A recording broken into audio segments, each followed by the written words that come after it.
ハレルヤ、おはようございます。夏の特別聖礼に来られた皆さんお一人お一人をお願いいたします。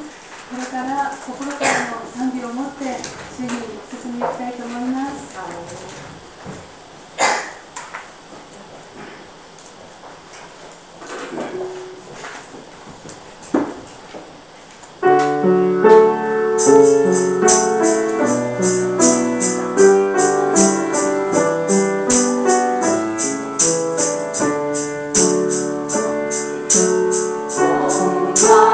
Hallelujah.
神様が備え、神様がこの恵みの座を開いてくださいました。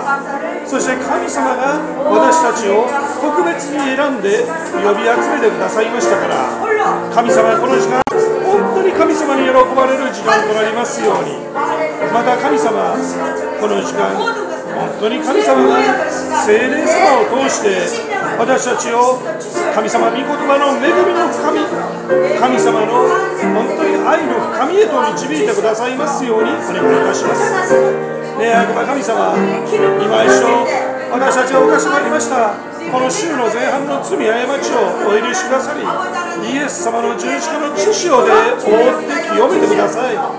そして十字架の血の犠牲の中に働かれるご聖霊様がイエス様の十字架の血にある神様の子供である私たち一人一人の上に豊かに働いてくださいますようにお願いいたします。そしてどうか神様、私たちが本当にあなたの愛を知り、あなたの御心を悟ることができますように、恵みを受けて力を受けますように、この夏の正解を祝福してくださり、神様、どうかこの暑さに負けることなく、また世の信仰の戦いに負けることなく、私たちいつも神様の愛の中に熱く、しかし爽やかに笑顔でイエス様を明かしていくものとなりますように祝福してください。この時間、講師の先生の上にあなたが油を注ぎ続けてくださいますように、この集いの上に聖霊の油を注ぎ続けてくださいますように、私たちは本当に期待して集まりました。期待して私たちの尊き救い主、主キリストイエス様の御名によってお祈りを申し上げます。アーメン。それでは使徒信条をもって信仰の告白をお捧げいたします。我は天地の作り主、全能の父なる神を信ず、我はその一人を我らの主イエス・キリストを信ず、主は聖霊によりて宿り、乙女マリアへに生まれ、ポンテオ・ピラトのもとに苦しみを受け、十字架につけられ、死にて葬られ、読みに下り、3日目に死人のうちよりよみがえり、天に昇り、全能の父なる神の右に座したまえり、賢えり来たりて、生ける者と死にたる者と裁きたまわん。我は聖霊を信ず、聖なる行動の教会、生徒の交わり、罪の許し、体のよみがえり、おこしえの命を信ず。アーメン。それでは韓日聖歌の177番を賛美いたします。韓日聖歌177番です。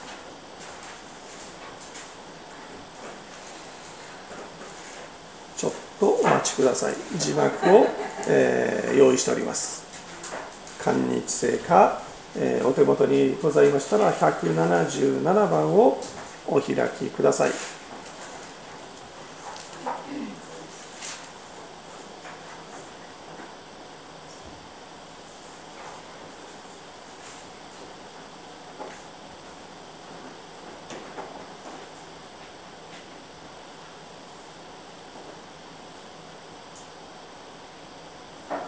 韓日聖歌177番です。はい。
この時間、恵みをいただきます神様の御言葉は、詩編の13編の1節から6節です。詩編の13編1節から6節です。시편 13장 1절부터 6절까지. 시편 13장 1절부터 6절까지. 詩編の13章です。詩編の13章です。隣の方同士開き合ってくださり、またモニターをご覧くださっても結構です。一緒に大きな声で、ゆっくり一節ずつ、拝読いたします。よろしいでしょうか。詩編の13編3、はい。主よ、いつまでですか。あなたは私を永久にお忘れになるのですか。いつまで御顔を私からお隠しになるのですか。2節、いつまで私は自分の魂の内で思い計らなければならないのでしょう。私の心には一日中悲しみがあります。いつまで敵が私の上に勝ちおごるのでしょう。3節、私に目を注ぎ、私に答えてください。私の神主よ、私の目を輝かせてください。私が死の眠りにつかないように。4節、また私の敵が俺は彼に勝ったと言わないように、私がよろめいたと言って私のあだが喜ばないように。5節、私はあなたの恵みにより頼みました。私の心はあなたの救いを喜びます。6節、私は主に歌を歌います。主が私を豊かにあしらわれたゆえに。アーメン。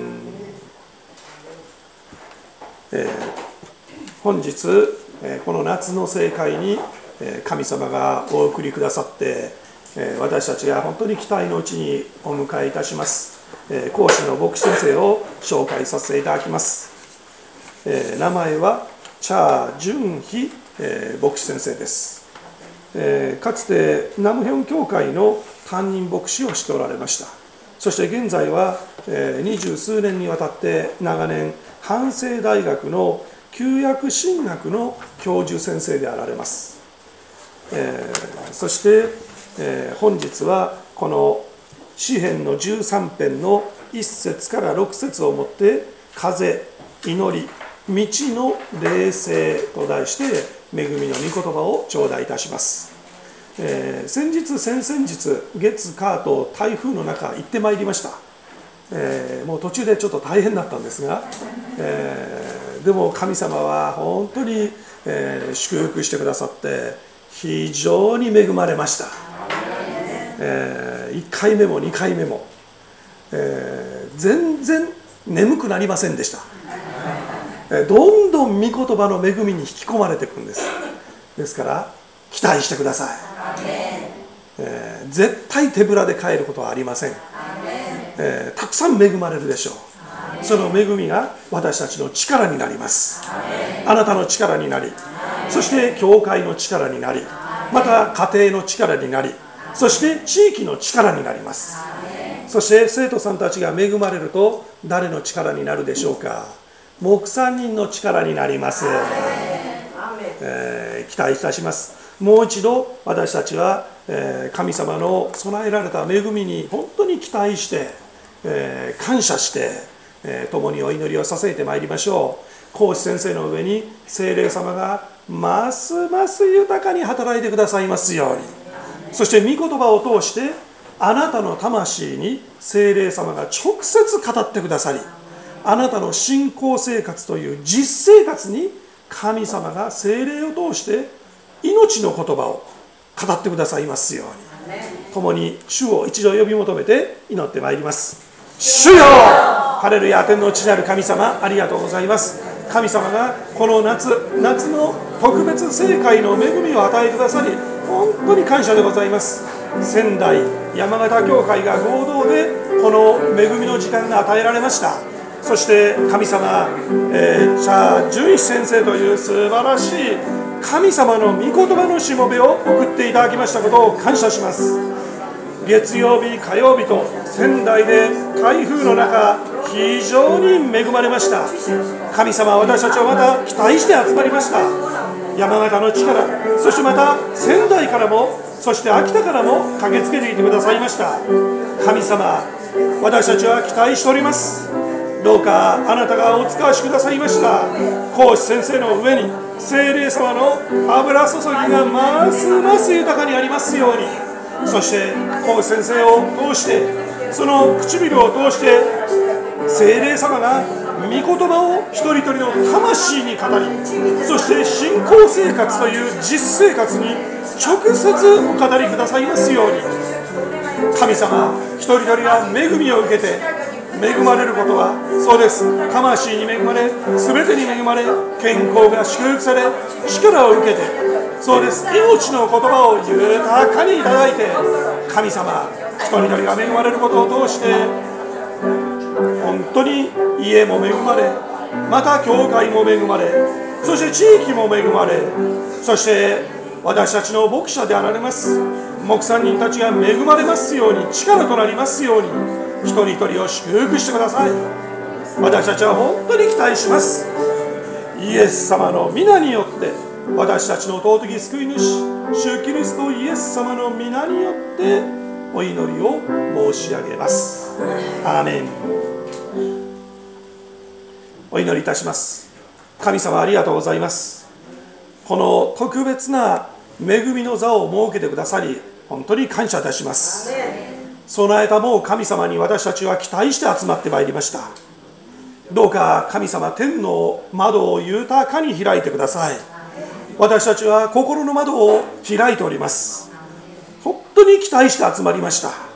神様がどうか講師先生を通して聖霊の働きを私たち一人一人に与えてくださいますように。御言葉の中に聖霊様が働いてくださって、命の言葉をどうか一人一人に豊かにお与えくださいますようにお願いいたします。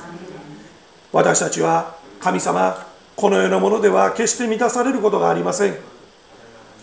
いかに神様に祝福していただこうと、このようなものでは私たちは満たされません。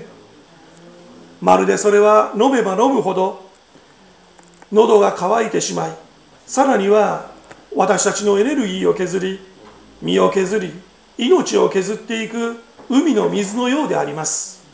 しかし神様が御言葉を通して与えてくださいます聖霊様の命の水は、私たちに命を与え、力を与え、またある者には慰めを与え、またある者には癒しを与え、またある者には神様は祈りの答えをくださりますから、私たちは本当に期待して集まりました。どうか神様が台風の大雨を与えてくださったように、この集いの上にどうか聖霊の大雨をお与えください。そしてまた聖霊の大暴風を吹かせてください。そして本当にこの時間恵まれますように。神様、どうか祝福してください。私たちは本当に乾いています。乾いています。本当に神様、あなたの御言葉の父を慕い求めて乾いています。私たちをあなたのしもべの唇を通して語られる御言葉によって潤してください。御言葉の中に働かれる聖霊で私たちを満たしてください。聖霊で満たされ、御言葉で満たされ、御言葉で満たされ、聖霊で満たされ、私たちのうちに本当に栄光の主の似姿が作られてきますようにお願いいたします。そして私たちと出会う人が皆イエス様を信じ救われるものとなりますように、私たちを福音の先兵としてください。私たちをキリストの弟子としてください。私たちの尊き救い主、主キリストイエス様の皆によってお祈りを申し上げます。アーメン。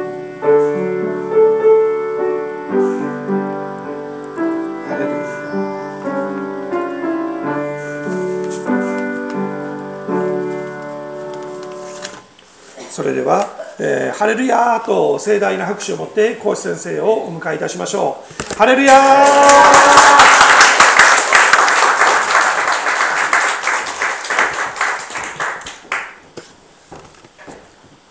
여러분 반갑습니다. 지금 한국말로 들으시는 분 손 한번 들어봐 주실래요? 예, 내려주시고요.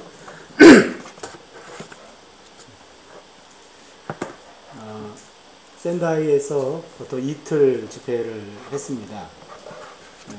전체 주제는 잃어버린 영성을 찾아서 라는 주제였고요. 첫날은 고난의 영성을 찾자. 그리고 두 번째는 나무의 영성을 찾자. 그리고 오늘 세 번째는 풍기도의 영성입니다. 풍기도의 영성을 회복하자라는 주제가 되겠습니다. 오늘 시편 말씀을 읽었는데요. 시편이란 책은 구약 성경에서 좀 독특한 책입니다. 제가 구약 선생이다 보니까 구약 설교만 하게 되는 것 여러분 이해해 주시길 바랍니다. 구약을 가장 잘 설교할 수 있기 때문에 그렇습니다. 구약에 보면 맨 앞에 오경하고 그리고 역사서라는 게 있습니다. 오경과 역사서는 하나님이 이스라엘 백성들을 위해서 하신 구원 행동을 기록해 준 책, 그게 오경과 역사서고요. 그리고 예언서라는 곳이 있습니다. 예언서는 하나님이 이스라엘 백성들에게 하신 말씀, 그 말씀이 기록되어 있습니다. 그러게 둘 다 위에서부터 아래로 주어집니다. 하나님의 계시라고 얘기할 수 있죠. 그런데 시편은 하나님의 행동과 하나님의 말씀에 대한 인간의 응답입니다. 아래서부터 응답하는 겁니다. 그러기에 시편은 인간의 책이라고도 말할 수 있습니다. 그렇다면 시편은 우리가 하나님을 경험해서 나올 수 있는 우리 영혼의 모든 면들을 다 기록해 주고 있어요. 그래서 장깔뱅이라고 하는 장로교 창시자는 시편은 믿는 사람들의 영혼의 해부도다 그렇게 말합니다. 영혼의 해부도입니다. 우리 내적 영혼이 하나님께 어떤 반응을 보일 수 있는가 그것을 다 보여준 책이라는 얘기입니다. 그럼 하나님이 인간의 삶 속에 역사하시고 그리고 우리에게 말씀을 주셨어요. 그러면 시편에 있는 시인들은 그런 하나님에 대해서 찬양으로 화답을 했습니다. 하나님을 찬양하라 그렇게 응답을 했습니다. 그런데 하나님이 늘 개입해 주시는 것 아니고 하나님이 늘 말씀해 주시는 것도 아닙니다. 하나님이 안 계시는 적도 있고 하나님이 침묵할 때도 있습니다. 그럴 때 시편의 시인들은 탄원시로 하나님께 기도했습니다. 나의 하나님 어찌하여 나를 버리시나이까? 어느 때까지 그 얼굴을 내게서 가리우시나이까? 하면서 하나님께 탄원을 올렸습니다. 그러면 시편은 크게 보면 찬양의 노래이면서 두 번째는 탄원의 기도입니다. 그러게 시편은 노래책이면서 그리고 기도책입니다. 오늘 우리가 시편 13편을 가지고 말씀을 나누는데요. 13편은 탄원시입니다. 탄원 기도라고도 말할 수 있습니다. 여기에는 5가지 요소가 있습니다. 여러분 개인 탄원 기도할 때 개인적으로 기도할 때 이 5가지 요소를 잘 기억해 주십시오. 첫 번째는 하나님을 부릅니다.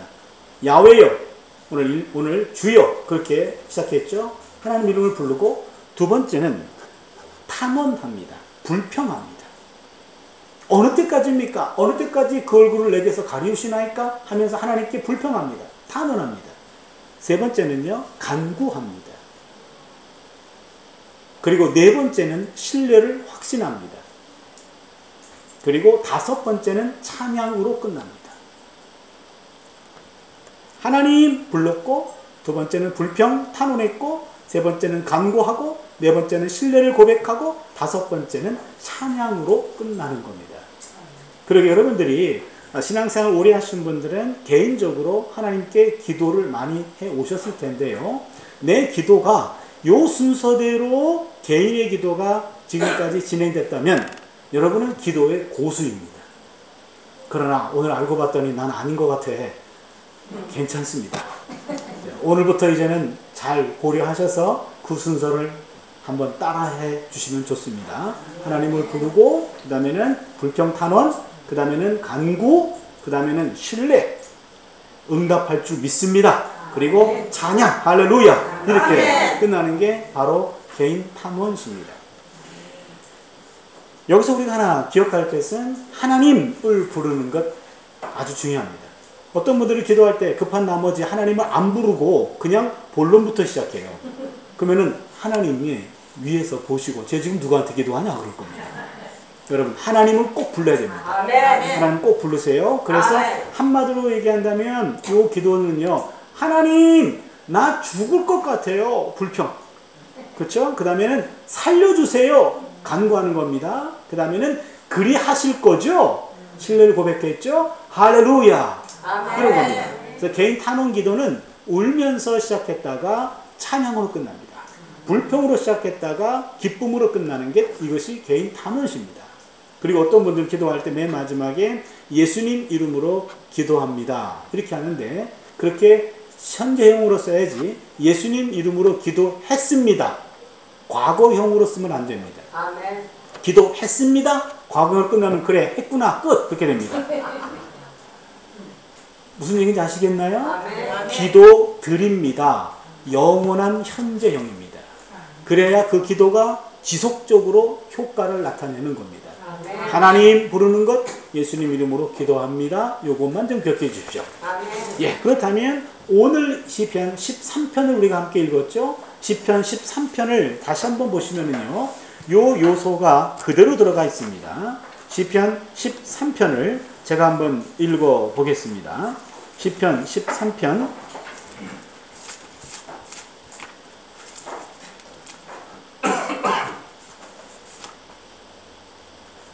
예, 1절부터 보시면 야훼여 첫 번째입니다. 하나님 이름을 불렀습니다. 어느 때까지니까 나를 영영히 잊으시나이까? 주의 얼굴을 나에게서 언제까지 숨기시겠나이까? 내가 나의 영혼에 경영하고 종일토록 마음에 근심하기를 어느 때까지 하며 내 원수가 나를 쳐서 자긍하기를 어느 때까지 하리까? 여기 2절, 1절, 2절이 불평입니다. 그리고 3절과 4절이 간구가 됩니다. 야훼 내 하나님이여 나를 생각하사 응답하시고 나의 눈을 밝히소서. 두렵건대 내가 사망의 잠을 잘까 하오며 두렵건대 나의 원수가 이르기를 내가 저를 이겼다 할까 하오며 내가 요동될 때에 나의 대적들이 기뻐할까 하나이다. 이게 간구입니다. 그리고 5절은 신뢰를 고백합니다. 나는 오직 주의 인자하심을 의뢰하여 싸우니 내 마음은 주의 구원을 기뻐하리이다. 이게 신뢰를 고백합니다. 마지막 6절은요 찬양입니다. 내가 야훼를 찬송하리니 이는 나를 후대하심이로다. 아멘. 이렇게 끝나는 게 이게 전형적인 탄원시고 그 5가지 요소가 순서대로 나와 있는 아주 전형적인 기도의 텍스트입니다. 우리 13편에 있는 전체 내용과 구조를 통해서 몇 가지 은혜를 나누고자 합니다. 첫 번째는요, 탄원 기도를 다른 말로 하면 불평 기도라고도 합니다. 근데 이 불평에도 들어주는 불평과 금지된 불평이 있습니다. 시편 13편의 시인은 하나님이 부재하신 것을 불평하고 있습니다. 야훼 어느 때까지입니까? 나를 영영히 잊으시나이까? 주의 얼굴을 나에게서 언제까지 숨기시겠나이까? 하면서 하나님께 불평을 토로하고 있어요. 이스라엘 역사에서 불평의 문제가 가장 심각했던 시절이 있습니다. 바로 이스라엘이 광야를 보내던 시절이었습니다. 이집트에서 출애굽을 하고 난 다음에 그들은 홍해 바다를 기적적으로 통과했습니다. 그런데 광야에 이르자마자 그들은 하나님 앞에 불평하기 시작합니다. 가나안 땅 들어가기 전 40년 동안의 삶은 불평 기간이었습니다. 그러기 엄청난 불평이 많았기 때문에 구약학에서요, 출애굽기와 민수기에 나타난 불평 주제에 관한 연구 이런 것도 있습니다. 얼마나 불평이 많았으면 그 불평들을 일일이 다 연구해 본 겁니다. 여기서 우리는 두 가지 불평 패턴을 배우게 되는데요. 첫 번째 불평 패턴은 출애굽기 불평 패턴입니다. 두 번째 패턴은 민수기 불평 패턴입니다. 출애굽기에 나오는 불평 패턴은 하나님께 원망해요. 그러면은 두 번째로 모세가 중보기도합니다. 그러면 세 번째로 하나님이 기적적으로 개입해 주셔서 문제를 해결해 주십니다. 불평하면 모세의 중보기도, 하나님의 기적적인 문제 해결, 이것이 출애굽기 불평 패턴입니다. 그런데 민수기의 불평 패턴을 보면 이스라엘 백성이 원망해요. 그러면 하나님이 즉각적으로 심판하십니다. 그리고 세 번째는 모세가 중재해요. 그리고 나서 네 번째에 심판이 중지가 됩니다. 그러면 출애굽기 불평은 조금 달라요. 출애굽기 불평과 민수기 불평은 조금 달라요. 출애굽기 불평을 잘 보여주는 것, 출애굽기 15장 22절, 23절을 우리가 한번 보겠습니다. 출애굽기 15장입니다.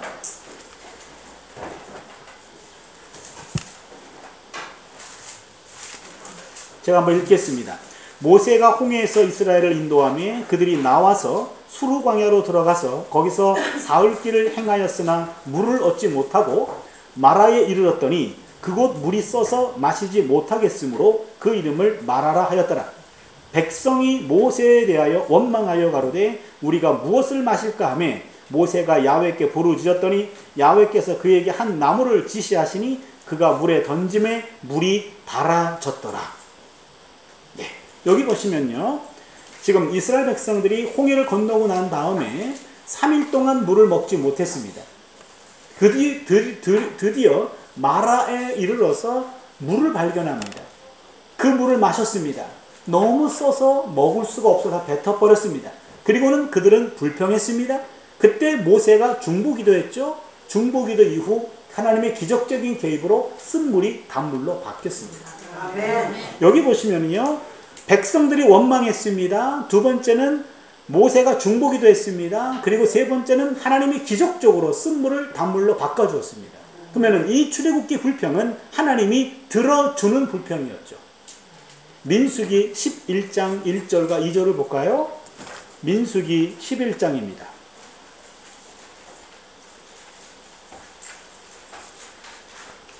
백성이 야훼의 들으시기에 악한 말로 원망하며 야훼께서 들으시고 진노하사 야훼의 불로 그들 위에 불어서 진 끝을 사르게 하시며 백성이 모세에게 부르짖음으로 모세가 야훼께 기도하니 불이 꺼졌더라. 여기 민수기 11장 1절로 2절을 보면은요, 백성들이 하나님께 원망했습니다. 그랬더니 하나님이 즉각적으로 불로 심판하셨어요. 그리고는 세 번째로 모세가 중보기도합니다. 그러자 그 불이 꺼졌습니다. 심판이 유예가 됩니다. 그렇다면 왜 출애굽기에서 나오는 불평은 하나님이 들어주시는데 민수기에 나오는 불평은 왜 하나님이 들어주지 않으셨나요? 어떤 차이가 있을까요? 출애굽기의 불평은 생존과 직결된 문제로 발생합니다. 생존과 직결된 문제로 발생하는 불평은 하나님이 기적적으로 해결해 주십니다. 여러분, 광야에서, 그것도 시내 광야에서 3일 동안 물을 못 먹었다고 한번 생각해 보세요. 여러분, 시내 광야 가보신 적 있나요? 아직 못 가보셨나요? 예, 저는 시내 광야를 한 서너 번 가본 것 같은데요. 예, 이맘때쯤 되면은 막 40몇 도가 됩니다. 그래서 버스 안에서 나오면은 바로 그냥 학생들이 웬만하면 다시 들어오려고 그래요. 그냥 버스 안에는 에어컨이라도 있죠. 바깥에는 그냥 광야에 그냥 그거 엄청나게 뜨거운 공기 때문에 헉합니다. 헉. 예, 이런데 거기에서 한 5분 10분 정도 보다가 들어오면 맨 먼저 하는 게 물부터 마시는 겁니다. 그런데 3일 동안 물 한 방울 못 먹었다 라고 한다면 이거는 불평 수준이 아니라 폭동이 일어날 수준입니다. 그러게 이것은 생존이 불가능해요. 생존과 직결된 문제로 나오는 불평에 대해서는 하나님이 이해하고 응답해 주신다, 이런 얘기죠. 그런데 민수기 불평은 조금 달라요. 민수기 11장 1절을 보니까 악한 말로 원망하며 그렇게 되어 있습니다. 민수기의 불평은 욕심과 불신에서 나온 불평입니다. 욕심과 불신에서 발생하는 원망은 하나님이 진노로 재앙을 내려서 처벌하십니다. 그렇다면 이런 분석에 따르면 불평에도 허용된 불평이 있고 금지된 불평이 있네요. 하나님이 들어주시는 불평이 있고 하나님이 못 들어주시는 불평이 있습니다. 출애굽기 불평은 하나님이 내치지 않고 문제를 풀어주시는 정당한 반응이었습니다. 그러나 민수기 불평은 하나님이 즉각적으로 심판하시는 부당한 반응이었습니다. 우리 하나님은 생존과 직결된 문제로 야기된 불평에 대해서는 인자하심과 긍휼을 베풀어 주십니다. 그러나 민수기와도 같이 욕심과 불신에서 나오는 불평에 대해서는 단호하게 처벌을 하십니다. 현재 우리 내면에 들끓고 있는 불평이 정당한 불평인지 아니면 부당한 불평인지 분별할 수 있는 은혜가 있어야 됩니다. 불평이 치밀어 오를 때 하나님께 진지하게 물어보아야 합니다. 내 마음속에 있는 이 불평이, 이 숨겨진 불평이 과연 하나님이 용납할 수 있는 것인지 아닌지를 하나님께 진지하게 물어보는 것이 지혜롭습니다. 내 불평이 정당한 불평인지 부당한 불평인지 구별할 수 있는 은혜가 있기를 바랍니다. 아멘. 두 번째입니다. 불평은 사람이 아니라 하나님 앞에서 풀어놓아야 합니다. 아멘. 오늘 시편 13편의 시인은 불평이 생길 때 당사자를 찾아가 가지고요 따지지 않았습니다. 시편 13편의 시인은 그 불평거리를 가지고 사람들과 함께 그것을 나누지 않았습니다. 그 불평거리를 하나님 앞에 가지고 나왔습니다. 1절 야훼의 어느 때까지니까 나를 영영히 잊으시나이까 주의 얼굴을 나에게서 언제까지 숨기시겠나이까 내가 나의 영혼에 경영하고 종일토록 마음에 근심하기를 어느 때까지 하오며 내 원수가 나를 쳐서 자긍하기를 어느 때까지 하리까. 내 원수가 나를 지금 조롱하고 나를 지금 넘어뜨리려고 하고 나를 비방하는데 내가 어느 때까지 그것을 참아야 됩니까? 내가 어느 때까지 그것을 내가 인내해야 됩니까? 지금 하나님 앞에 와가지고 다 토해내는 거예요. 3절과 4절을 보면 그리고 하나님께 간구합니다. 야훼 내 하나님이여 나를 생각하사 응답하시고 나의 눈을 밝히소서.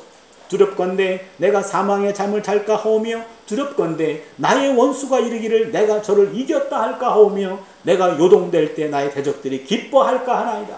하나님 앞에 나왔어요. 하나님 앞에 나와가지고 간구합니다. 기도합니다. 여러분 예레미야라는 예언자를 아시죠? 예레미야라는 선지자는 하나님이 맡기신 사명 때문에 엄청난 고통을 당합니다. 예레미야는 가족에게 따돌림을 당합니다. 예레미야는 고향 친구들에게도 아마 생명의 위협을 느낍니다. 국가에서는 반역자로 몰렸습니다. 도망치는 신세가 되었어요. 예레미야는 하나님 때문에 완전히 망가진 사람이었습니다. 하나님 때문에. 하나님께 부름받지 않았다면, 하나님의 사람으로 선택되지 않았다면 그런 엄청난 불행한 길을 걷지 않았을 것입니다. 그러나 하나님의 붙들림 바 되어서 하나님의 말씀을 순종하고 하나님 말씀을 전하는 삶을 살았는데 엄청난 고통을 당하게 돼요. 근데 그 예레미야가 자신을 고통으로 몰아넣는 사람들을 일일이 찾아가가지고 팔을 걷어붙이고 너 왜 그래? 당신 왜 나한테 그럴 수도 있는 거야? 라고 따지지 않았어요. 예레미야는 하나님 앞에 갔어요. 하나님 앞에 가서 하나님 앞에서 다 불평합니다. 따지듯이 기도합니다. 예레미야 12장 1절을 보면은요. 야훼여 내가 주와 쟁변할 때에는 주는 의로우시나이다. 그러나 내가 주께 질문하옵나니 악한 자의 길이 형통하며 패역한 자가 다 안락함은 무슨 연고니이까? 이게 무슨 말입니까? 하나님, 내가 다른 사람은 내가 얘기하지 않겠어요. 적어도 내가 지금 하나님의 뜻대로 살아보려고 몸부림치는 것 하나님 아시지 않습니까? 그런데 아니 이상한 사람이 나타나가지고 나를 희롱하고 조롱하고 뒷말을 만들고 막 흔들고 해코지하고 그러는데 근데 그 사람은 더 잘 돼. 나는 점점 어려워져요. 하나님 이게 뭡니까? 하나님 악한 자의 길이 형통하며 패역한 자가 다 안락하면 무슨 연고니까? 적어도 내가 가는 길이 하나님이 인정하시는 길이라고 한다면 그 길을 막아서는 그 사람을 하나님 좀 눌러주셔야지. 아니 어떻게 그 사람을 또 지켜 세워가지고 그 사람은 형통하고 나는 점점 어려워지다니 하나님 이게 뭡니까? 하나님 앞에 와가지고 예레미야는 따집니다. 예레미야 15장 15절을 보니까 주를 위하여 내가 치욕당하는 줄을 아시옵소서. 하나님 때문에 내가 이렇게 지금 모욕당하는 거 다른 사람은 몰라도 하나님은 아셔야 돼요. 하나님 어떻게 그러실 수 있습니까? 라고 하나님께 무섭게 따집니다. 예레미야 15장 18절을 보니까는요. 예레미야가 막 가고 있어요. 거기 보시면요. 나의 고통이 계속하며 상처가 중하여 낫지 아니하면 어찌 미니까 주께서는 내게 대하여 물이 말라서 속이는 시내 같으시리까. 여기 물이 말라서 속이는 시내, 이거를 와디라고 얘기해요. 자연천입니다. 우리가 나무의 영성을 이야기할 때 말씀드렸던 내용입니다.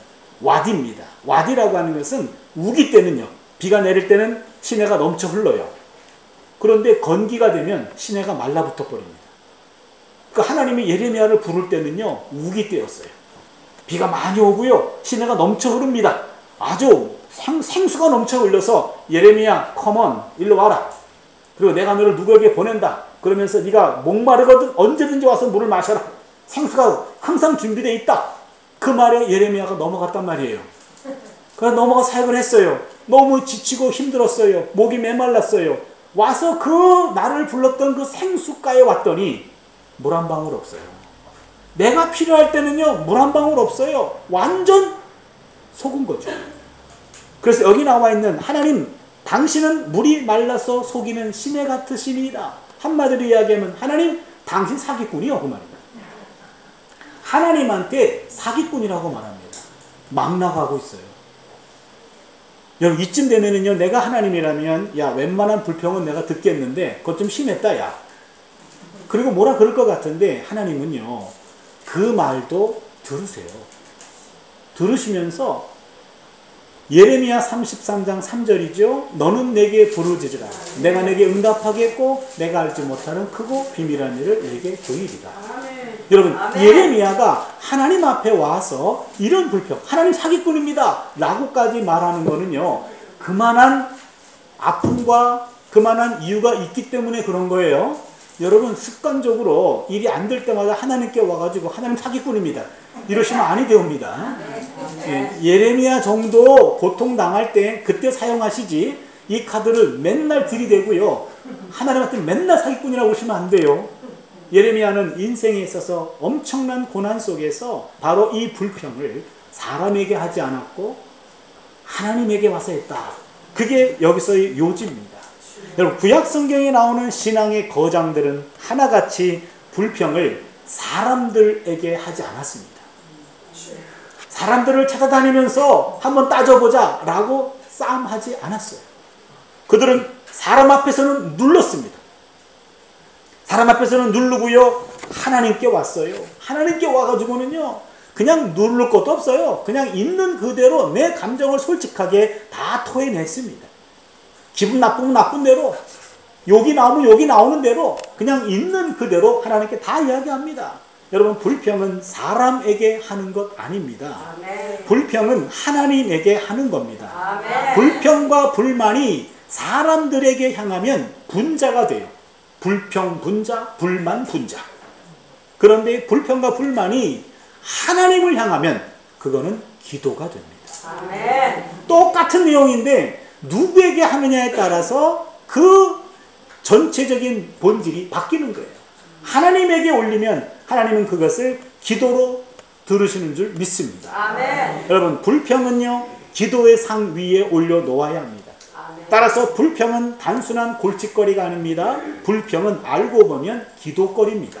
아멘. 내가 자꾸 불평이 생기고요, 불만이 생기면은요, 오늘 누구든지 만나기만 해봐라 이러시면 안 됩니다. 그렇게 불평이 오고 불만이 오고요, 막 들끓 때는요, 누구든지 오기만 해봐라가 아니라 누구도 만나지 마시고 하나님한테 무릎 꿇으세요. 하나님이, 야, 너 지금 다른 사람 만날 수 없고 지금 내가 너를 콜하는 거니까 나한테 와. 하나님 앞에 와가지고, 하나님 내 마음 아시죠? 하면서 내 속마음을 있는 그대로, 여러분, 하나님께 기도할 때 그냥 솔직한 마음으로 대화하듯이, 그냥 친구한테 하듯이 내 마음을 솔직히 드러내는 겁니다.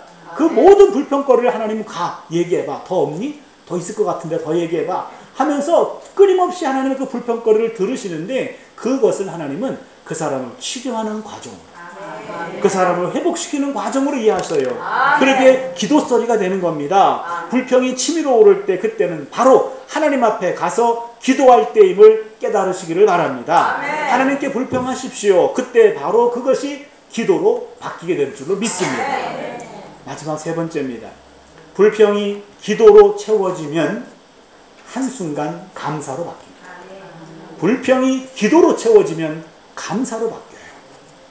13편의 시인은요, 1절에 야훼여 라고 불렀고 1절과 2절에 하나님께 불평했습니다. 그리고 3절과 4절에서 그는 하나님께 간구했어요.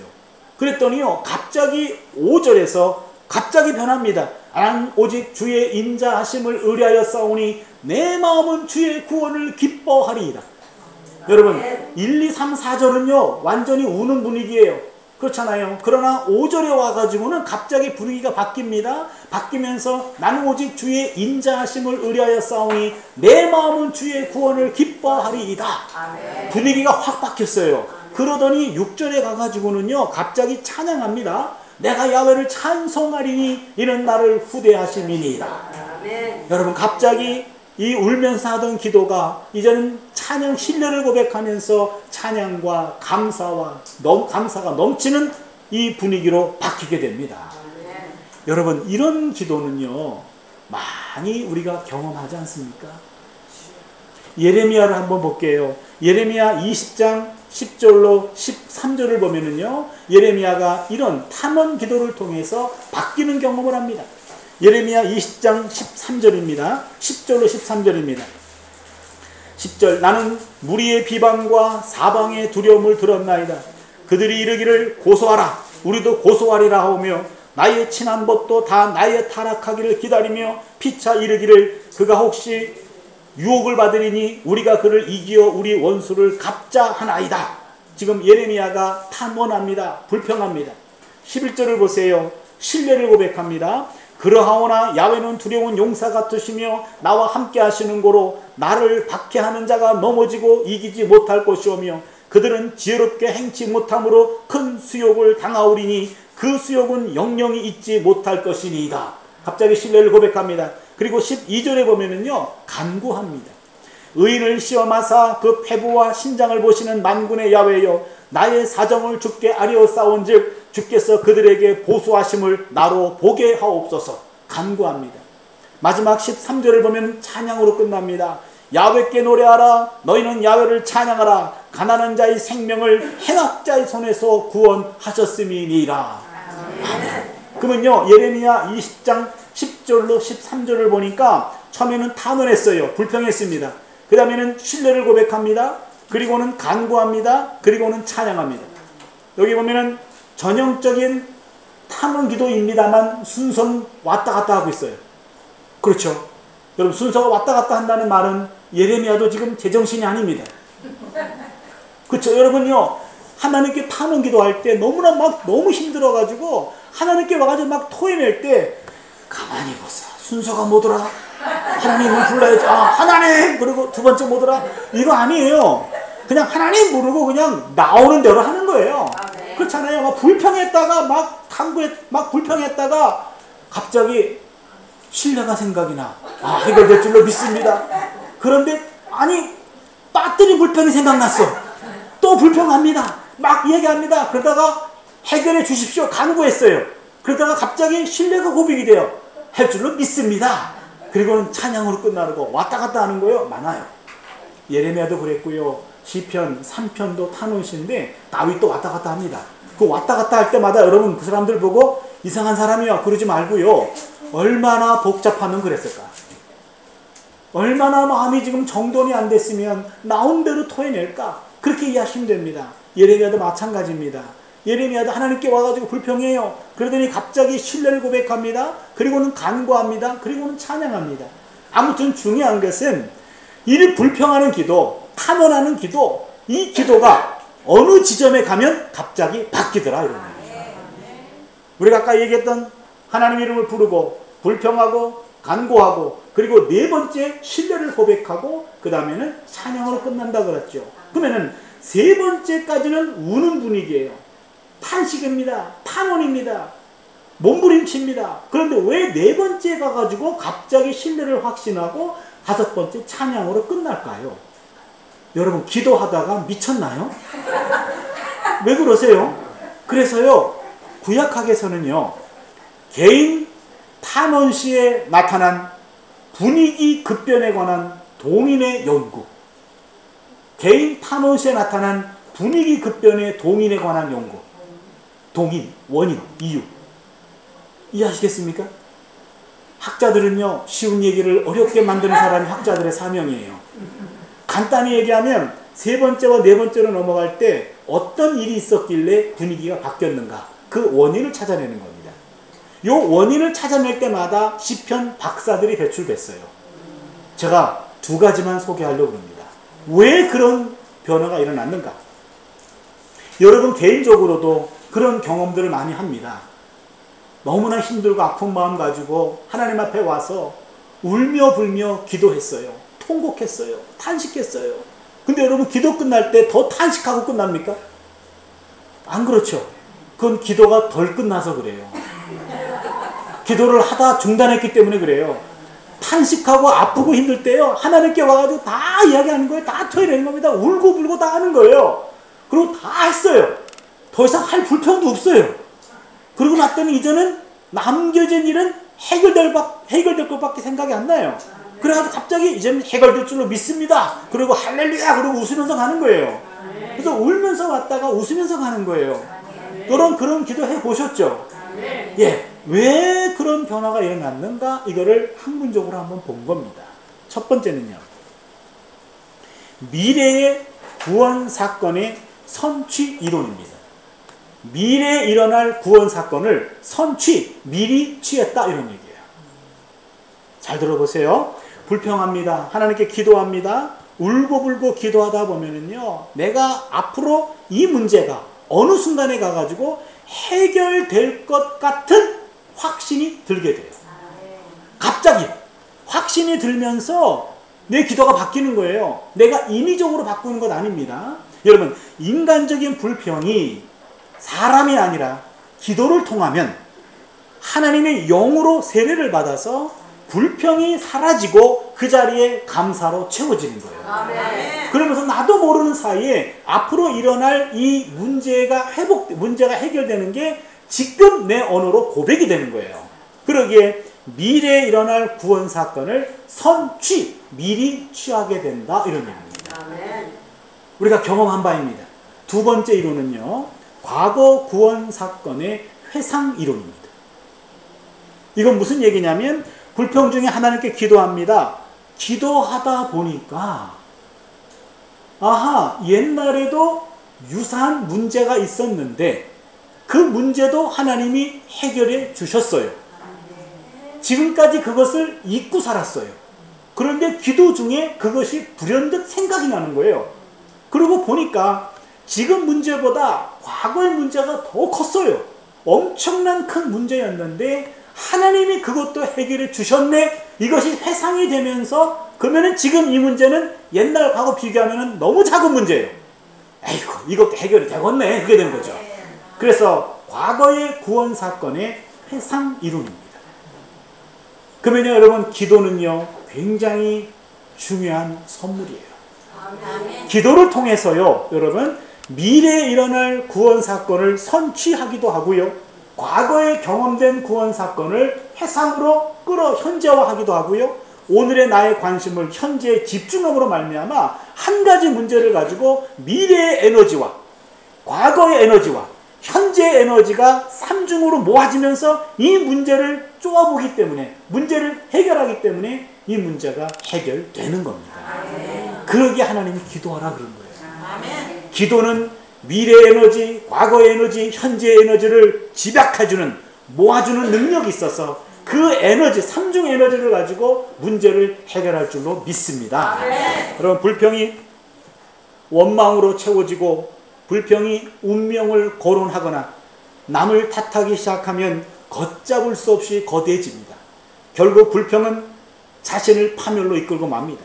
그러나 불평이 기도로 채워지면 불평은 갑자기 사그러지고 그 자리에 감사와 찬양이 솟아나게 되어 있습니다. 아멘. 불평에서 감사로 건너가는 다리는 기도입니다. 아멘. 불평과 감사 사이에는 기도의 열쇠가 숨어 있습니다. 그 기도의 열쇠를 발견하고 그 기도의 열쇠로 불평의 자물쇠를 열면 감사의 문이 활짝 열리게 될 줄로 믿습니다. 아멘. 여기까지가 우리 시편 13편의 내용인데요. 현대인들은 성경 이야기도 믿지만 그러나 과학자의 이야기를 더 많이 신뢰하는 것 같아요. 그래서요, 기도와 관계된 과학자들의 연구 결과들을 제가 한번 모아봤어요. 미국의 펜실바니아 대학의 신경과학자입니다. 앤드루 뉴버그라고 하는 박사가 있는데 이분이요 뇌 영상 기술을 가지고 사람들이 기도할 때 최고의 절정에 이르렀을 때 기도하면서 아주 기도가 잘 돼가지고요 아주 몰입되는 순간이 있잖아요. 기도에 몰입해가지고 깊숙이 하나님께 기도할 때 과연 뇌는 어떤 반응을 보이는가? 기도의 절정에 이르렀을 때 뇌의 반응을 뇌 영상 기술로 그것을 찍었습니다. 그러면서 그 결과를 발표했어요. 뭐라고 발표했냐면 기도의 절정에 이르렀을 때 머리 꼭대기 아래에 위치한 두정엽 일부에서 기능이 현저히 저하고 이마 바로 뒤에 있는 전두엽 오른쪽이 활동이 증가됐다고 합니다. 여러분 무슨 말인지 모르죠? 예, 저도 모릅니다. 그냥 쉽게 이야기하면 뇌의 한 부분이 이게 저하되고 한쪽이 활성화됐다는 거예요. 그걸 발견한 겁니다. 굉장히 중요한 발견이에요. 그건 뭐냐면 기도가 뇌에 변화를 일으킨다고 얘기죠. 기도를 통해서 뇌의 한 구조를 저하시키고 활성화시킨다는 거예요. 이걸 발견한 겁니다. 이분이 최근에 계속 연구를 해가지고요. 하나님은 당신의 뇌를 어떻게 바꾸는가 이런 책을 썼습니다. 이 책의 내용을 보니까 기도를 오랫동안 하면 반복적으로 오랫동안 하면 뇌의 일부 구조가 영구적으로 바뀐다. 이걸 찾아냈습니다. 뇌가 어느 한 부분이 영구적으로 바뀐답니다. 그 바뀐 부분이 어디냐면 특히 두정엽이 두터워져서 기억 능력이 향상된다 라는 결론입니다. 이 부분이에요. 두정엽이 두터워져서 기억 능력이 향상된다. 우리가 아까 기도할 때 잊혀졌던 과거의 구원 경험이 회상이 된다고 그랬죠. 이 내용을 과학자가 입증해낸 겁니다. 기도를 계속하다 보면은요 뇌의 한 부분을 활성화시키고 기억력을 활성화시킵니다. 그걸 영구히 변화시켜서 바로 그 부분 때문에 과거에 하나님이 내게 역사하셨던 그 경험들을 다 기억해내면서 그 에너지를 가지고 어떤 문제가 와도 해결되겠네 라고 하는 기도의 확신을 갖게 된다는 거예요. 여러분 반복적으로 기도를 하는 것 중요합니다. 아멘. 여러분 새벽기도 하시는지 모르겠는데요. 새벽기도 하시는 권사님들을 이렇게 뵈면은 권사님 오늘은 뭔 기도 하셨어요? 그러면 아이고 목사님 맨날 똑같은 기도해요 그래요. 어저께 한 기도나 오늘 한 기도나 내일 한 기도가 마치 녹음기를 틀어놓은 것 같이 그냥 똑같은 내용을 매일매일 반복하는 거예요. 그 시간에 그 권사님이 정말 목사님 부끄러워요. 맨날 똑같은 얘기했어요. 그런데 저는 그 권사님에게 권사님 기도는 그렇게 하는 거예요. 그거 굉장히 중요합니다. 여러분 몸의 근육을 만들려면요 피트니스 클럽 가가지고요 뭐 러닝머신 했다가 그냥 근력 운동 하잖아요. 그렇잖아요. 근데 이게요 한두 시간 한다고 생기는 게 아니에요. 매일매일 가가지고 똑같은 행동을 계속 해줘야 이게 몇 달은 지나야 여기에 근육이 생깁니다. 마찬가지로 기도도 동일한 장소에서 동일한 시간에 동일한 내용들을 반복하다 보면 기도에 근육이 생깁니다. 기도의 근육. 기도의 근육은 뇌에 생기는 겁니다. 뇌의 전두엽이 두터워지면서 기도의 근육이 생겨서 이제는 단단한 근육이 생겨요. 그리고 어떤 문제가 와도 웬만한 문제는 들어왔다가 나가버려요. 그냥 들어왔다가 이 사람이 무슨 걱정을 해야지 들어오지. 들어와. 아유 들어왔다가 그냥 가. 그러면 왔다 그냥 갑니다. 반기지도 않고 우습게 보기 때문에 그냥 가요. 이게 기도에 근육이 생기는 거예요. 이건 과학자들이 하는 이야기입니다. 그러기에 미국 하버드 의대의 허버트 벤슨 박사가 얼마 전에 영원한 치유라는 책에서 이런 연구 결과를 발표했어요. 기도를 반복하면 이완 반응을 불러일으켜 건강에 도움이 된다. 이완 반응이라는 것은 relaxation response. 이건 뭐냐면 릴렉스 해주는 거예요. 풀어주는 겁니다. 기도를 반복하다 보면 내 안에 있는 스트레스를 풀어준다는 거예요. 릴렉스 풀어준다는 거예요. 몇 해 전에 몸에 이상이 있어가지고 제가 병원을 갔어요. 그랬더니 이것저것을 다 보더니 의사 선생님이 이거 잘 병의 질병의 원인이 잘 발견되지 않는다고 MRI를 좀 찍어야 될 것 같다. 그래가지고 MRI를 찍고 그러더니 아직 발견이 안 되네요. 저는 CT도 한번 찍어보고요. CT 찍고 또 못 찍고 한참 찍었어요. 뭐 돈이 많이 들어갔죠. 그다음에 그 기다리는 기간 동안에 발견이 안 되고 점점 몸이 위축되고 그러니까는 의사 선생님이 심각하게 얘기하니까 병원에 가면 갈수록 더 몸이 안 좋아지는 거예요. 그랬다가 맨 마지막에 갔더니 찾아냈다고. 그러면서 병의 원인은 스트레스입니다. 그 말 듣고 더 스트레스 받았어요. 그걸 누가 모르나? 그거 알려고 몇백만 원 갖다 주고 몇 달 동안 고생한 거예요. 근데 또 그게 틀린 말도 아니잖아요. 모든 병의 출발은 스트레스예요. 그래서요, 그 스트레스가 만병의 시작인데 그 스트레스를 어떻게 풀어주느냐, 그게 기도다, 이런 얘기예요. 이 의대 교수가 하는 말이에요. 여러분, 반복적으로 기도 생활을 하는 것은 나도 모르게 내 안에 축적된 스트레스들을 릴렉스 해주는 거예요. 릴렉스. 풀어주는 겁니다. 이거를 풀어주고, 긴장을 풀어주고, 아무것도 아니요 라고 풀어주면서 내 몸을 건강하게 만들어주는 것, 그것이 바로 기도다라는 이야기입니다. 인구 통계학자 미국의 로버트 휴머라는 박사가 또 재밌는 연구를 발표했어요. 일주일에 한 번 교회에 나가는 신자는 교회와 담 쌓고 사는 사람보다도 특정 기간에 사망할 확률이 50%가 낮답니다. 그래서요, 여러분, 교회 신자가 교회 안 다니는 사람보다 기본적으로 2-3년 수명이 길답니다. 그래서 여러분, 건강을 위해서 뭐 주일날 교회 안 오시고 무슨 뭐 등산한다든지 뭐 운동한다든지 골프 친다든지 그런 분들 계시잖아요. 그런 분들에게 복음을 알려주세요. 네, 그건 사고 날 수도 있잖아요. 그것보다 교회에 오셔서 매주일 오셔서 맨 뒤에 앉아서 그냥 졸다 가셔도 돼요. 그냥 기절하다가 가셔도 돼요. 그냥 1시간 동안만 기절하고 그냥 일어나서 가시면 됩니다. 그게 습관이 되면 통계적으로 2-3년 수명이 길어진다는 거예요. 이건 왜 그런지 모르겠습니다만 그러나 알려주세요. 통계학자가 하는 이야기입니다. 정기적으로 신앙생활을 하는 사람들이 그렇지 않은 사람보다도 2-3년 생명 보장이 된답니다. 그래서요, 수술하는 의사들이 목사님이나 신부님들이 오셔가지고 환자를 위해서 수술하기 직전에 기도해 주는 것을 반긴답니다. 왜냐하면 똑같은 수술인데 환자가 기도받고 수술에 임하는 것과 기도 없이 수술 결과가 다르다는 거예요. 기도를 받은 환자들이 훨씬 더 치료 확률이 높고 회복 확률이 높다는 거예요.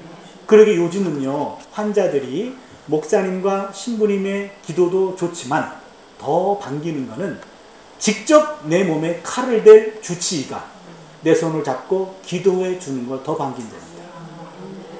이제 마취약을 투입하기 전에 주치의가 환자의 손을 잡고 내가 선생님의 수술을 담당할 주치의입니다. 제가 기도해도 좋겠습니까? 그러면은 반기면 되는 거예요.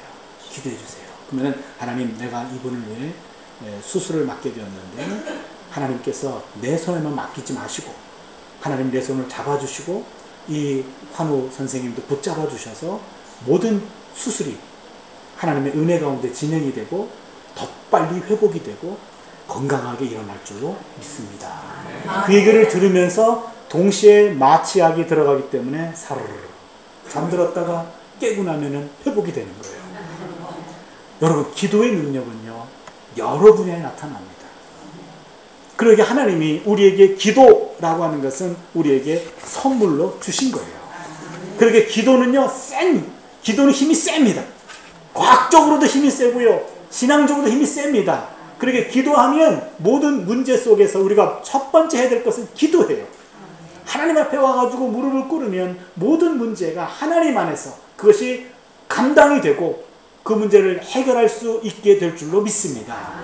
불평에도 들어주는 불평과 금지된 불평이 있다고 했습니다. 불평을 해도 분별력 있는 불평하시기를 바랍니다. 하나님이 들어주시는 불평과 하나님도 들어주실 수 없는 불평을 분별하는 은혜가 있기를 바랍니다. 불평은 사람이 아닙니다. 하나님 앞에 풀어놓아야 됩니다. 불평이 내 마음속에 몰려올 때 그때는 사람이 아니라 하나님께 달려가서 그 불평거리를 다 털어놓으시길 바랍니다. 하나님은 우리의 불평에도 귀를 기울여 주시는 자비로운 아버지십니다. 자녀들의 불평을 아버지는 귀찮아하지 않습니다. 오히려 그것을 불평 들기를 즐겨 하십니다. 왜? 들어줘야 우리 아이가 살아요. 들어줘야 우리 아이가 공감대를 형성하면은요, 자기 편이 있는 것을 알고 심리적으로 안정을 찾고요, 그 문제 속에서 헤어나올 수가 있잖아요. 그러기에 육신의 아버지도 자녀의 불평을 들어주기를 원한다면 우리 하나님도 우리 불평을 들어주시는 아버지이신 걸 믿으시길 바랍니다. 불평이 기도로 채워지면 감사로 바뀐다고 했어요. 불평이 원망으로 변해서는 안 됩니다. 불평이 원망을 만나면 파멸을 낳습니다. 불평은 기도를 만나야 됩니다. 그래야 불평이 감사라는 옥동자를 낳는 겁니다. 불평거리가 기도거리가 되고 불평거리가 감사거리로 변하는 은혜의 역사가 우리의 남은 삶에서 충만해지기를 바랍니다. 빌립보서 4장 6절을 보면 아무것도 염려하지 말고 다만 모든 일에 기도와 간구로 너희 구할 것을 감사함으로 하나님께 아뢰라. 바로 이것이 오늘 우리에게 주는 하나님의 은혜의 메시지인 줄 믿습니다. 여기서 끝나도 되는데 그러면은 설교 제목이 설명이 안 됐네요. 그렇잖아요. 풍기도, 저게 뭔 말인가? 예, 풍기도만 설명하면 오늘 말씀이 멋지게 끝날 수 있을 것 같습니다. 한 10수년 전에 영국 BBC 공영방송 특집 다큐멘터리에 나오는 하나의 프로였습니다. 이 필름에는 한 여자 선생님의 100살 생일 잔치를 담고 있었습니다. 그 배경은 일본입니다. 일본의 저 홋카이도 삿포로 지방 산간 지역에 조그마한 크리스천 고등학교가 있었습니다. 아주 오래된 그런 기독교 학교였습니다. 그러나 사회적으로는 그리 유명한 학교는 아니었습니다. 그리고 이 삿포로 지역이 대부분 경제적 여건이 그리 좋지 않았던 곳이었던 모양입니다. 그곳에 자녀들에게 잘 해줄 수 없는 그런 곳이었습니다. 그렇다고 학생들이 수준이 높은 것도 아니었어요. 그러나 그곳에서는요, 학생들을 진심으로 사랑하는 선생님들이 많이 있었습니다. 그 선생님들은 일상적인 공부뿐만 아니라 삶의 길과 인생의 목적도 가르쳐 주었습니다. 그러나 최선을 다해서 가르쳐 주었지만 학생들은 종종 좌절과 실패를 경험하게 됩니다. 그리고 그들이 처한 환경을 보며 슬퍼하곤 했습니다. 이 학교에 여자 선생님 한 분이 계셨습니다. 왜소한 체구에 고운 얼굴을 가진 이 여자 선생님은 천사의 마음을 가진 서예 선생님이었습니다. 서예를 통하여 학생들에게 마음을 모으고 아주 올곧게 인생을 써내려가는 일을 가르쳤습니다. 이 학교의 교훈이 하나님 사랑과 이웃 사랑이었습니다. 그러기에 하나님 사랑과 이웃 사랑을 몸소 실천할 수 있는 그런 학생들로 길러내는 학교였습니다. 그런데 시험에 실패하여 어깨를 쭉 늘어뜨린 남학생들이 있었고, 그 남학생들의 어깨를 그 선생님은 쓰다듬어 주기도 하고요, 가정 어려움 때문에 좌절하며 울음을 터뜨리는 소녀들의 눈물을 닦아주는 그런 마음 따뜻한 선생님이었습니다. 세월이 많이 흘렀습니다. 그 선생님이 은퇴했습니다. 은퇴한 이후에도 봄, 여름, 가을, 겨울 수없는 계절들이 지나갔습니다. 어느덧 선생님의 연세도 머리카락만큼 많아지게 되었습니다. 드디어 어느 추운 초봄이었습니다. 마을 사람들은 그 여자 선생님을 위해서 조촐한 행사를 준비했습니다. 바로 그 선생님의 100세 생일 잔치였습니다. 동네를 둘러싼 산들에는 아직도 하얀 눈들이 덮여 있었습니다. 지붕 처마 끝에는 따스한 햇살에 녹아내리는 물방울 소리가 아주 정겹게 들렸어요. 한 교실 안에 풍금이 있었고, 그 풍금을 아이들이 치면서 선생님을 모셔놓고 최근에 졸업한 나이 어린 학생들과 옛날에 졸업한 나이 많은 학생들, 다 제자들이 모인 자리에서 선생님의 100세 생일 잔치를 한 겁니다. 생일 잔치 노래를 불렀고 선생님이 100개나 되는 촛불들을 제자들의 도움을 받아가며 다 껐습니다. 이 모든 장면을 옆에서 촬영하고 있었던 영국 BBC 방송국 기자가 이 대목에 와서 선생님에게 질문을 합니다. 선생님, 100년이면 참으로 긴 세월이지요. 그런데 질문이 하나 있습니다. 선생님의 지나간 삶을 글로 표현한다면 어떻게 표현할 수 있을까요? 선생님은 물끄러미 창문 밖 너머의 먼 산을 쳐다보다가 곰곰이 생각에 잠겼습니다. 그리고는 담담한 자세로 붓을 들었어요. 그리고 화선지 위에 3글자를 남겼습니다. 이쯤 되면 눈치를 채야 됩니다. 어떤 글자를 남겼을까요? 예, 풍기도인데 선생이 남긴 글자는 풍도기였습니다. 바람 풍자, 길도자, 그 다음에 기도할 기자, 간구할 기자. 3글자를 남겼어요. 그 의미는 뭡니까? 이 선생님이 지나간 100년 동안의 삶을 돌아보니까 바람 부는 도, 길 위를 기도하며 살아왔습니다. 내 인생을 살아보니까 바람 부는 도, 길 위를 기도하며 내가 헤쳐오고 살아왔다. 이런 얘기죠. 요 3글자가 그 100년을 산 그 여자 선생님의 삶을 다 집약해 놓고 있더라고요. 그 글자를 남기고 며칠 뒤 그 선생님은 세상을 떠났습니다. 자신을 가리켜서 I'm just a little old lady. 나는 그저 작고 초라한 늙은입니다. 그렇게 얘기했는데 그 다큐멘터리 제목은 A little giant lady. 몸은 왜소했지만 영웅적인 부인이었다. 그게 제목이었습니다. 이게 끝인데요. 그 이후로 저는 그 3단어 그리고 도기라는 3글자를 깊이 묵상해 보면서 100세를 사신 여자 선생님의 삶을 뒤로 돌아본 거라면 우리는 100세를 향하여 가고 있잖아요. 그렇다면 뒤에 있는 2번째 글자와 3번째 글자를 바꾸게 되더라고요. 풍기도. 무슨 말입니까? 바람 부는 인생. 바람이 없는 인생이 없어요. 바람이 불면은요, 갑자기 앞이 캄캄해지죠. 길이 보이지 않아요. 그럴 때 기도하면 길이 나타난다. 그런 얘기죠. 여러분, 바람 없는 인생 없습니다. 아이고, 나는 바람 없는 곳 있으면 좋겠어. 바람 없는 곳 한 군데 있어요. 알려드릴까요? 무덤입니다. 무덤 속에 들어가시면 바람 한 점 없어요, 여러분. 근데 여러분, 우리가 살아있기 때문에 바람이 붑니다. 여러분, 직장에도 바람이 불어요. 또한 사업에도 바람이 불어요. 인간관계 속에도 바람이 불어요. 교회 안에도 바람이 잠잠치 않아요. 가정에도 바람 불죠. 부부관계도 바람이 불어요. 자녀에게도 바람 불고요. 건강에 바람이 불어요. 수많은 바람이 우리를 스쳐갑니다. 바람 없는 인생 없어요. 바람 때문에 힘들어요. 지금 태풍도 불었잖아요. 그렇잖아요. 바람 없는 인생 없습니다. 그 바람 때문에 갑자기 가던 길을 멈추게 되고요. 길이 보이지 않고 캄캄하게 보여요. 여러분, 그때 뭐 해야 됩니까? 기도하는 거예요. 바람 속에서 기도하면 그 바람을 잠잠케 하시는 하나님의 능력을 우리가 힘있게 되는 줄로 믿습니다. 바람 불 때 기도하면은요, 안 보이는 길이 보여요. 막힌 길도 뚫릴 수 있어요. 없던 길도 만들 수 있습니다. 이게 풍기도의 영성입니다. 하나님은 우리에게 기도의 선물을 주셨습니다. 그렇게 과학자들이 봐도 인정하는 거고요. 성경적으로는 분명합니다. 여러분, 우리 인생에 바람과 동시에 바람을 잠잠케 할 수 있는 능력을 주셨어요. 그게 바로 기도입니다. 바로 기도를 통하여 과거의 에너지, 미래의 에너지, 현재의 에너지를 한데 묶어서 여러분, 기도의 영성만 가지고 있다면 어떠한 문제도 잠잠하게 할 줄로 믿습니다. 기도의 영성으로 새로워지는 우리 모두가 될 수 있기를 바랍니다. 기도하겠습니다. 하나님, 감사합니다. 시편 13편의 탄원 기도를 통하여 기도의 능력을 다시금 깨닫게 해주시니 감사합니다.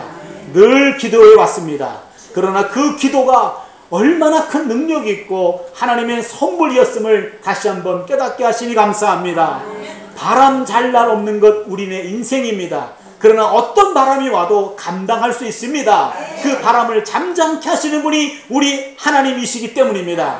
예수님도 바람을 잠잠케 하십니다. 성령께서 바람을 잠잠케 하십니다. 그 삼위일체 하나님의 능력을 힘입어서 우리 앞에 놓이는 모든 바람들을 잠잠케 하며 보이지 않는 길도 만들어가며 하나님 막힌 길도 뚫고 가는 능력을 우리에게 주신 줄로 믿습니다. 기도를 통하여 그 에너지를 받게 하여 주시고 기도를 통하여 길을 만들어가는 복된 인생이 되게 하여 주시옵소서. 감사드리옵고 예수님의 이름으로 기도드립니다.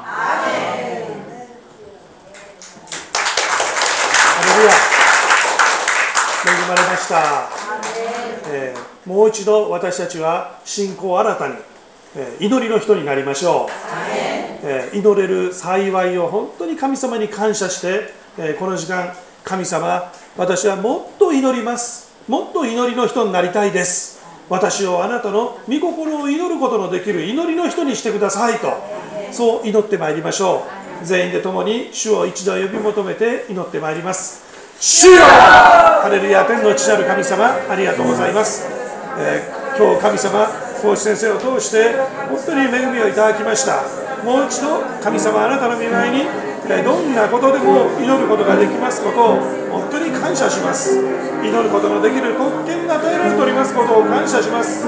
神様、私たちは何よりもイエス様が私たちをその十字架の地の犠牲をもって罪の許し、また神様の子供とされ、そうです、約束の御霊によってあなたのアバ父よと呼ぶことのできる恵みをいただいた特別なものでありますことをありがとうございます。神様、私たちはもっとあなたに祈るものになりたいです。そして特に神様、あなたに私たちの祈りが喜ばれるものになりたいです。神様、あなたの御心を祈り求めることのできるものとなりますように、聖霊様を通して私たちを導いてください。また日々の御言葉の恵みの中に私たちを導いてください。神様、本当にとにかく祈る人となりますように、いつどんなことがあってもどこにおいてもまずあなたの皆を呼び求めることができますように。そして神様、どんな中にも全てを働かせて益としてくださる神様、また私たちの理解を超えた大いなることを備えておられます神様、私たちの目が見たことのないもの、耳が聞いたことのないもの、そして人の心に思い浮かんだことのないそのような素晴らしいものを備えておられます神様。そうです、御子を与えてくださるほど私たちを愛し、私たちを祝福してくださっておられます神様。どうかあなたの御心が私たちの上になりますように。そのためにも本当に私たちはあなたにもっともっと神様祈るものとなりますように。聖霊様が助けてくださって、どうか私たちの信仰生活を本当に祈りの生活へと導いてくださいますようにお願いいたします。聖霊様の大暴風がどうか私たちのこの御国への旅路の船を導いてくださいますように、力強く推し進めてくださいますように。また私たちを本当に道であられますイエス様をいつも見上げてキリストの道に歩み続けることができますように。祈りの中に一つ一つどうか神様が私たちの力となってくださり、知恵となってくださって導いてください。聖霊を通して導いてください神様。今一度一人一人の上に今日の御言葉の恵みがありますように。どうか今一度一人一人の上に聖霊様の十万なる満たしがありますように。天の父なる神様、私たちはこのお昼を挟んでこの午後も神様期待します。あなたの御前に集うてまいります。さらなる恵みを期待し、私たちの尊き救い主、主キリストイエス様の皆によってお祈りを申し上げます。アーメン。それでは用意した捧げ物を神様の御前にお伝えいたします。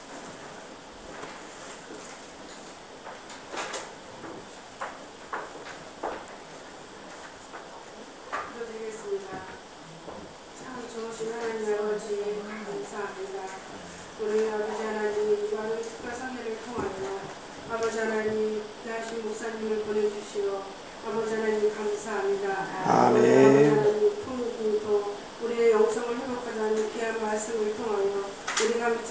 못했던 귀한 말씀을 통하여 우리가 아버지 하나님 우리들에게 놓여진 불평보다는 아버지 그 불평을 하나님께만 드리고 우리 속에 있는 모든 어려움을 주님께 고백할 수 있는 아버지 하나님 귀한 말씀을 통하여 우리가 아버지 하나님 주님 앞에 온전히 드려지는 저희 연마가다 순복음교회 모든 성도님들로 인도하여 주시옵소서. 그러므로 아버지 하나님 우리가 하나 되어 이 말씀을 통하여 새롭게 도전해 나가는 귀한 연마가다 순복음교회를 인도하여 주시옵소서. 아멘. 말씀에 저희들 감사하여 주님께 물질 드리기를 원하오니 드리는 손길에 주님이 축복하여 주시옵소서. 오늘과 살아계신 예수 그리스도로 감사하며 기도드리옵나이다. 아멘.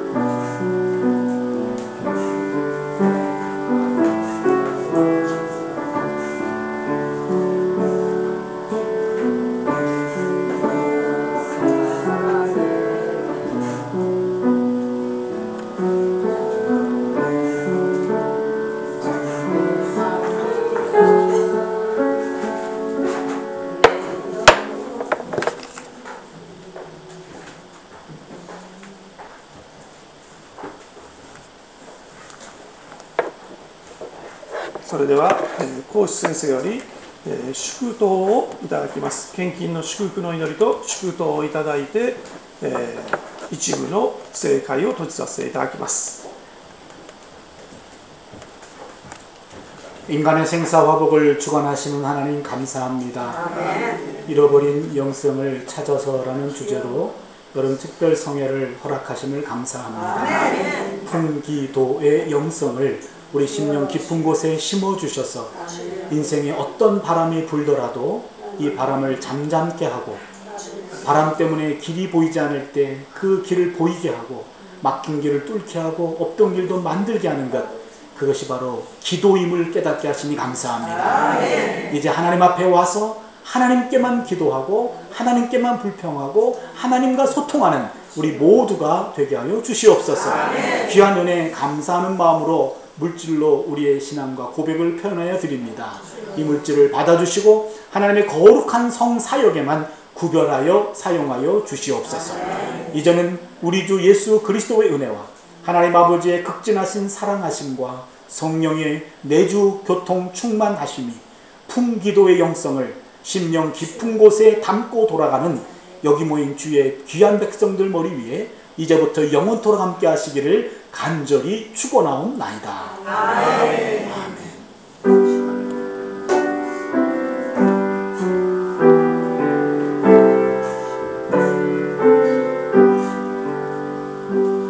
할렐루야. 神様に栄光なく称賛いたします。恵まれました。挨拶を交わし合いましょう。隣の方と恵まれました。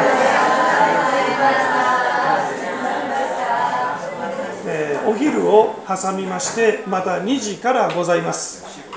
お昼を挟んで2時からございます。皆さんそれぞれ、外で食事をなさってくださって、そしてまた2時にお会いいたしましょう。講師先生に、感謝の拍手を捧げます。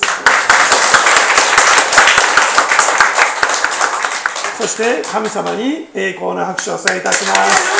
ハレルヤ。まだもう1回ございます。さらに期待して、2時集まりましょう。お会いいたしましょう。感謝します。